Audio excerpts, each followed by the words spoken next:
Patch 1.09 does a lot of good things, but probably not enough to reshape the PvP landscape.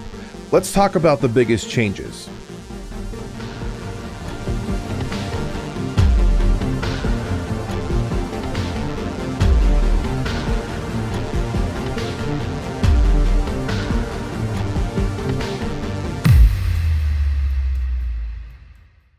Greetings Ravens, Cleric here.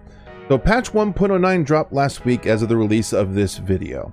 I think it does a lot of good things, but probably not enough to make a big difference as far as what you're going to see on ranked PvP or even unranked matches. Like I said, a lot of good things happen here, but it's not going to really address, I think, some of the biggest problems that the PvP landscape has in general. I'll talk a little bit about that at the end, but I don't want to focus too much on that. What I want to focus on is what has changed, who I think what the biggest changes are, and why they kind of matter. So the first thing I want to talk about is machine guns. Now, when it comes to machine guns, Etsugin's kind of reigned supreme here for a while now. It has pretty good burst damage, has pretty decent direct hit adjustment damage, and it's a pretty good stun machine. Now, it was slightly nerfed, a very like minute change as far as damage goes, but the biggest thing is the direct hit adjustment went down from 195 to 180. That's not an insignificant number, meaning it's going to be used more for stun buildup versus just doing straight damage. So when those stuns do happen, it's not doing as much. But in the flip side of this is the Ludlow. The Ludlow saw a very small velocity increase. The bullets, I think it was an increase of 10. And what you also saw was the recoil being brought down to 3 and the weight being reduced by 100. Now the weight makes it significantly different as far as the Etsugin goes. It was already the lighter option by comparison, but another drop by 100 means it'll fit that much better in certain lightweight breakpoints as far as weight and speed goes. But also the recoil. When I was testing this on the patch day release, I was able to do from about 210, around 210-ish distance, but with Basho arms, with dual Ludlows holding down fire. And now granted, I realize it's against a static standing target versus a target that's moving in the test AC, but I was able to land most of the shots with Ludlow with Basho, which is something I commonly wouldn't be able to do before. That recoil reduction from 4 to 3 is a pretty significant reduction, so the Ludlow actually might start seeing some use. It may just be Etsugin only. I don't think Etsugin got nerfed to the point where it's not going to be used anymore. I think it's just a very slight downgrade to not make it be the absolute must pick, and maybe the Ludlow will see some usage in some builds now. At least lightweights or machine guns are involved. Now let's talk about missiles. Missiles, now this is going to be specifically missiles, I'm going to say in singles or 1v1s. I don't think this is going to adjust a whole lot in 3v3, but in 1v1s, for the longest time, you've seen a whole lot of Duo 2s and Plasma missiles. Are you still going to see Duo 2 and Plasma missile? Sure, you're going to. But the difference is, Duo 2s got their reload time increased by 0.3 seconds, and the Plasma missiles is the regular single Plasma missile, got its reload increased by 0.2 seconds. Now, I know that's not a lot, but if you put that in contrast with two other missiles that got buffed, specifically the MLT-06, which got a full second pulled off of it, which means it went from 5-second reload to 4-second reload. That's not a small number. That actually makes it faster now than technically the Plasma missile, and it is already a decent missile as is. The biggest problem was its reload. With its reload being dropped down to 4, I actually could see the 06 seeing a lot more use now in certain builds. But the big winner on the missile side here was easily the MLT-04. It was already a pretty lightweight option, but it was technically heavier than the Duo 2, which is part of the reason why you saw the Duo 2 so often. But it not only did it got its reload time reduced from 4 to 3.8, so another 0.2 seconds. Like what? 0.2 seconds? What difference does that make? Well, it puts it closer to the whole Duo 2 line of things, but the weight reduction is significant here. It was reduced by 350 weight. It makes it an even lighter option at this point. I actually think this makes it the lightest missile in the game, and that is going to make lightweights, or maybe you're having a hard time fitting or something on your ultra lightweight builds, and this is just going to sit there so easily and get you under the weight cap by a fair amount margin, and it can actually hit certain breakpoints go even faster. So with the reduction in weight and the reduction in reload times, plus the other ones getting an increase in reload time, I think you actually can start seeing the 06s and the 04s on certain builds in PvP, so specifically in the singles line. Now, the other big change set we're going to see, I think you'll end up seeing, is probably going to be in the generators. Generator landscape's kind of always been a little bit dominated by things like Santai, and we won't even talk about the coil generators. There's one that gets used all the time and one that almost never gets used for good reason. But the generators here, you're going to see two major changes. You get two got buffed. One is the Yaba. The Yaba has been not very used, I would say. I know some builds kind of sort of used it, but it just wasn't a very usable option due to its stats. But there are two significant changes this time in the patch. One, the energy output was increased by 160, we're from 3000 to 3160. That is not an insignificant change. If you look at it, it's probably its competitor, quote unquote. Not really though. People talk about using Santai, for example, and Santai comes up in a whole lot. Its energy output is only 3210, meaning it's only 50 below the Santai now for energy output, meaning it's very much in line. So people are looking for the energy output. People are have to kind of push sometimes to keep their EN load under a certain amount or to be able to use the Santai, effectively. This puts it much more in line with that engine. The reason why that matters so much is because it got its energy recharge increase from 1086 to 1282. That is almost a full 200 increase in energy recharge, blowing it past the Santai. So you have that in those two things in combination. And the other big thing it has now, which it hasn't changed, but it's just how it's always been, is the fact the Santai weighs 10,060. The Yaba only weighs 5,080. It's not quite half the weight of the Santai. So Yaba actually can start seeing a fair amount of use, I think, in lightweight builds. Lightweight's looking to cut the weight, or certain builds looking to get a little extra speed, trying to get those certain, weight caps for certain speed markers. The Yaba could be a reasonable option for you to do certain things. So yeah, I would highly encourage you to go this route, and it also has the added benefit of having 7 extra energy firearm specs, so it's not completely useless on energy firearms. So the Yaba, I actually can start seeing use. But the king here has to be the VP20D. The VP20D was already a pretty popular generator in certain builds, but the change of this just kind of make it insane. Its capacity increased by 120, which just means extra energy. That just is insane to me. But the energy recharge is also increased by 112. The 20D is it was already a good generator. I think these couple small changes make it a great generator.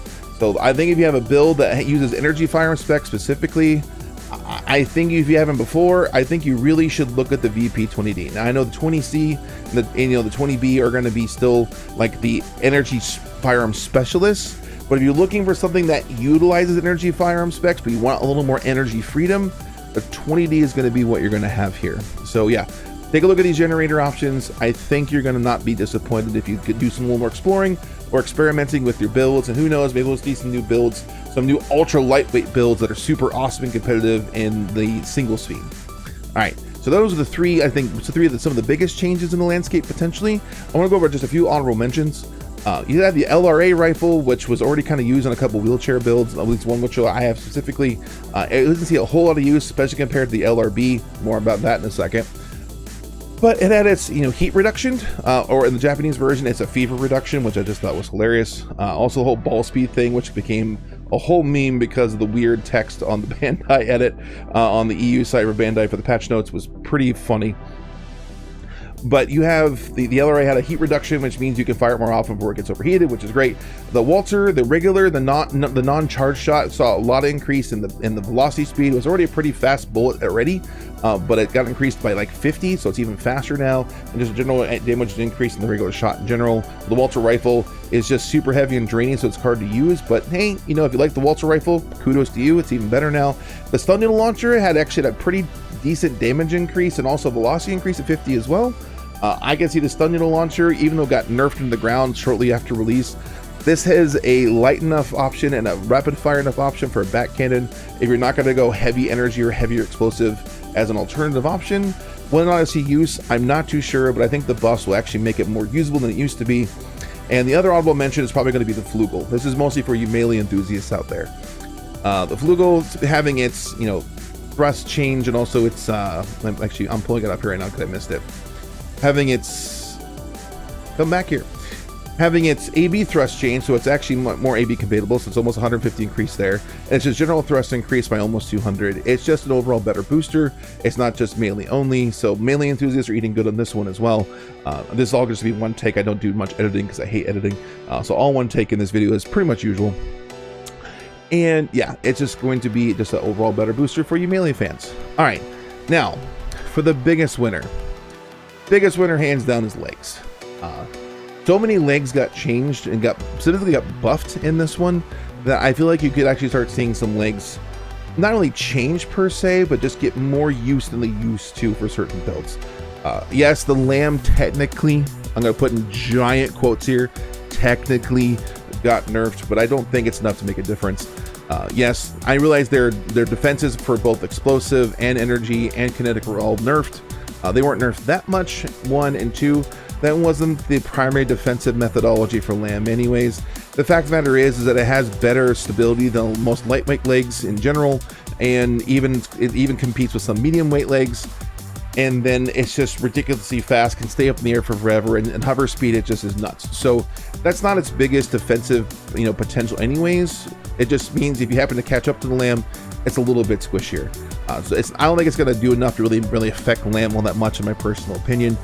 It's just not enough to affect how lamb currently sits in, I think, in the PvP ranking system. Now, that being said, other legs got quite a bit of adjustments. Let's go over a quick little through here. The regular legs got a defensive buff across the board for all its defensive types. The ephemera got its weight reduced by even more. It's even lighter now. I think I got reduced by almost like 550 or 650, something like that. It's just an insane reduction. So the ephemera is even lighter now, and with the jump distance being buffed by 20, that means you go even further per boost, which is just awesome. The Howl legs got a full AP increase of 200, and its weight was reduced and its Eon load was reduced. The Eon load is pretty significant in my opinion, because one, the weight reduced by 400 is not an insignificant amount, but reducing the Eon load by a full 40, you realize there's so many times in certain builds where your Eon load is just ever so slightly off, whether to fit inside the Eon load cap or to fit inside the certain recharge rates you can get with that recharge rate at a certain level so it's actually usable. I think the Howl could actually be used in some builds more than it already is. You have the Spring Chicken. Now the Spring Chicken, I gotta look this up at some point, maybe if I decide to for the editing for this video. The Spring Chicken just seems like it gets buffed and buffed and buffed and buffed and buffed. It just gets buffed constantly, and this time it's not an insignificant change. The Spring Chicken, its stability increased by 40, which is a lot. I mean, stability is a precious resource in Armored Core 6. So going up by 40 is not a small amount. That's pretty good.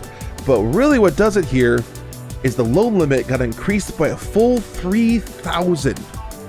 A full 3,000 weight.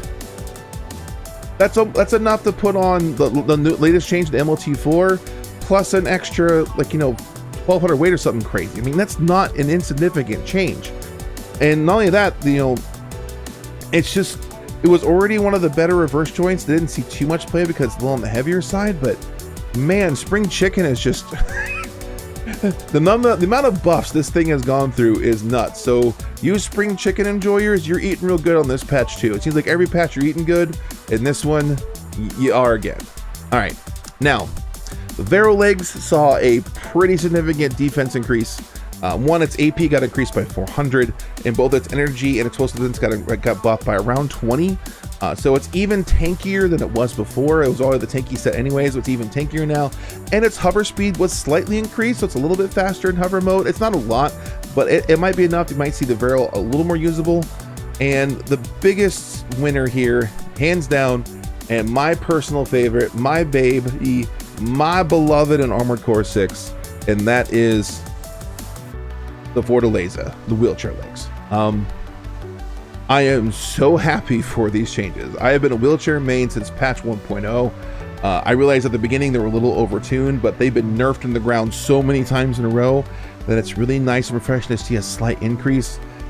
They got their stability increased by 20, and then their overall weight was reduced by 1,000, which is insane because that means they're just a little bit faster than they already were in the first place, which is great. And then you had their AB thrust was increased by by over 300. The AB speed, performance was increased by over 300, making the AB quite a bit faster. And you add that in combination with the fact that their QB energy, their quick boost energy consumption, was reduced by 40. I was testing this in the ranked a little bit after I went through all the patch notes last Friday, and the amount of times I could quick boost was feelable. Like I could feel how much better, more often I could quick boost while on the ground, because that's a pretty major dodge tool for tank tread legs, just because you have very static movement being on tank treads.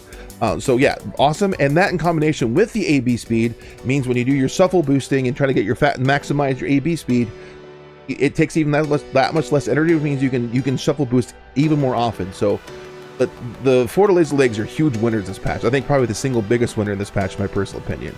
Now, am I biased because they're my favorite legs? Obviously, but I don't think that changes the fact that this buff is insane.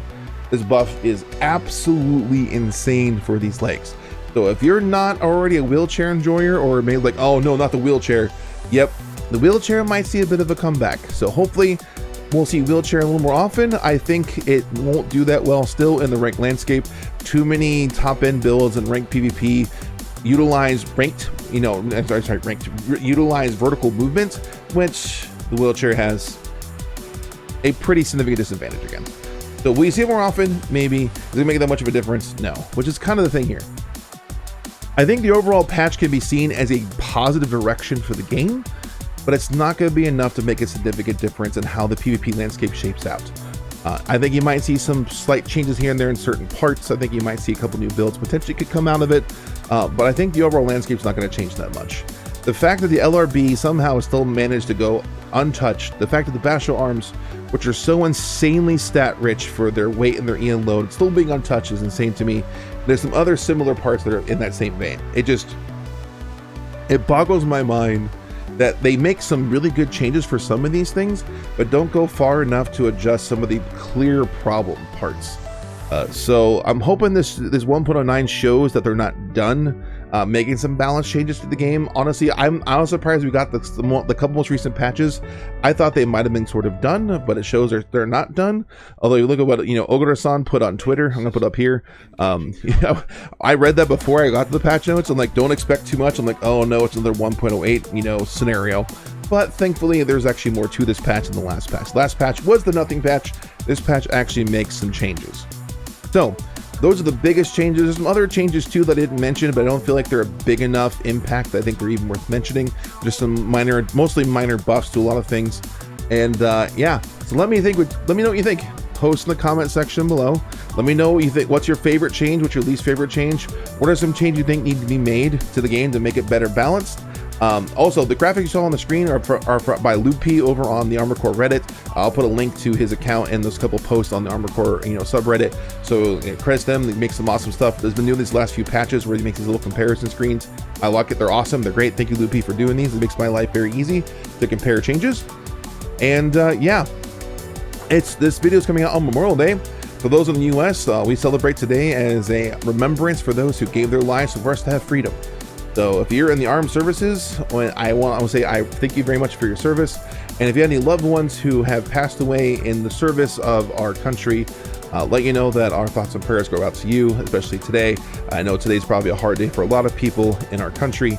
And so I have great respect for peoples and their families who go through something like this. Loss is always hard no matter the situation you come from. And so just know that you're not alone out there, and we all hope the best for you and your family. Thank you all so much for your time on this video. If you haven't already, please subscribe to the channel. I just broke 6,000 last month. I'm hoping to keep continuing that number going up. I'm only asking because if I don't ask, I don't get any. If I ask, I get way more. So I do this as a hobby. I do this for fun. I do this as kind of just something I enjoy doing. And I just love ArmoredCore. If you don't mind liking and subscribing to the video, I would appreciate it. I think that's all I have for this one. This is Cleric, signing off.